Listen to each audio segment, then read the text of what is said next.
Maintenant, voyons un petit peu les types de contenus de valeur sur YouTube. Il y a différents types de contenus. Il y a un contenu éducatif et informatif. Donc, par exemple, ma chaîne YouTube de cuisine est un contenu éducatif parce que je donne des cours de cuisine, des techniques, etc. Et c'est informatif parce que je parle des produits, etc. Ensuite, il y a du contenu qui résout un problème.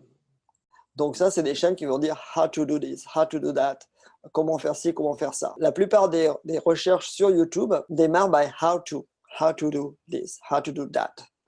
Donc ça, c'est un contenu qui résout un problème. Des fois, ça peut être aussi un contenu humoristique ou qui fait du bien. C'est pas éducatif, c'est pas informatif, ça résout pas un problème. Mais par contre, c'est humoristique, c'est mignon, ça me fait sourire, ça fait du bien. Parfois, ça peut être du contenu surprenant. Par exemple, un avion qui va atterrir au milieu de la Hudson River ou quelque chose d'incroyable qui va arriver. Donc ça va être du contenu surprenant. Et ça va faire le buzz parce que ça va partir viral très rapidement. Ça peut être du contenu émotif aussi. Donc ça peut être toutes sortes de choses. Je ne vais pas aller là-dedans, mais ça veut dire ce que ça veut dire. Une autre chose que je voulais vous raconter, au mois de janvier, j'étais à un salon professionnel à Lyon, en France, et il y avait la Coupe du Monde de cuisine. Ça s'appelle les Bocuse d'Or. C'est la plus grosse compétition au monde pour les cuisiniers, pour les chefs. Et c'est tous les 2 ans. Donc, la compétition dure 2 ans. Et la finale est à Lyon sur 3 jours. Et il y a 20 pays qui sont en finale, alors qu'il y a plus de 100 et quelques pays qui sont en compétition pendant 2 ans. Donc, pendant la finale, c'est la remise du trophée, l'annoncement qui allait gagner. La cérémonie durait environ 1h20. Et j'ai fait un live sur YouTube parce que je me suis rendu compte que mon téléphone, j'avais du bon Wi-Fi dans le stadium, j'avais une très bonne place. Donc, j'ai fait un live sur YouTube et c'était informatif parce qu'il y avait très peu de sites web ou très peu de gens qui étaient en direct du salon. À un moment donné, je suis monté à plus de... Je ne l'avais pas annoncé, j'avais décidé ça comme ça sur le moment. J'ai fait ça à partir de mon téléphone.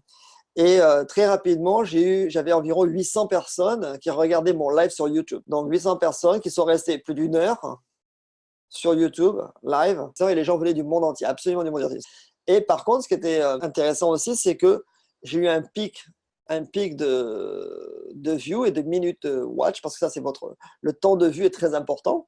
Mais j'ai eu un pic énorme parce que, imaginez 800 personnes qui regardent pendant plus d'1 heure votre vidéo, ça multiplie les minutes. Donc, ça fait beaucoup, beaucoup de minutes. Ensuite, on va créer du contenu qui s'aligne avec vos forces naturelles. Par exemple, moi, si je commence à faire des vidéos sur la menuiserie, c'est pas ma force naturelle et puis c'est pas vraiment avec le sujet des cours de cuisine. D'accord. Par contre, si je fais une vidéo comment couper ce beau poisson ou comment le cuisiner, ça c'est tout à fait ce que je fais dans mes forces naturelles.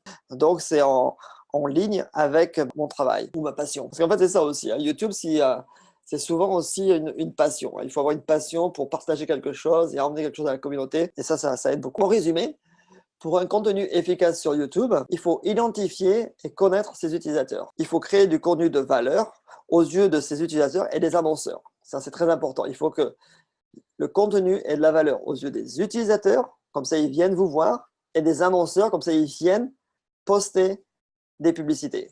Comme ça, les deux peuvent se rencontrer. En fait, vous êtes le lien entre les utilisateurs et les annonceurs. Vous êtes un bridge, d'accord? Et pour que les deux participants fassent la moitié du chemin sur votre pont, les annonceurs vous payent. Et si vous n'avez pas d'utilisateurs, les annonceurs ne viennent pas. Insérez un call to action, vraiment important. Partagez, faites quelque chose, les invitez. Équilibrez le contenu et la durée. Et utilisez vos compétences naturelles. On est tous bons dans quelque chose. Donc, exploitez-le, partagez-le et ça ira tout seul.